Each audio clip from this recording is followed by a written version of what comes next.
नजर डालेंगे शोबिस की दुनिया पर आलमी शहरत याफ्ता पाकिस्तानी गुलकार आतिफ असलम ने वालिद के इंतकाल के बाद कंसर्ट में परफॉर्म करने पर तनकीद करने वालों को जवाब दे दिया।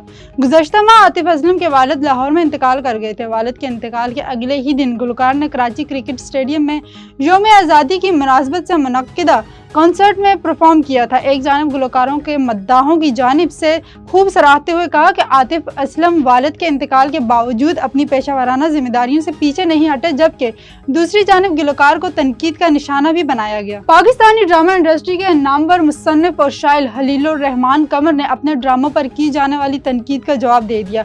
हलीलुर रहमान कमर ने कहा कि कुछ लोग बिला वजह मेरे तमाम प्रोजेक्ट्स पर तनकीद करते हैं, जिसमें नादिया खान, अतीका आडियो और मरीना खान शामिल हैं।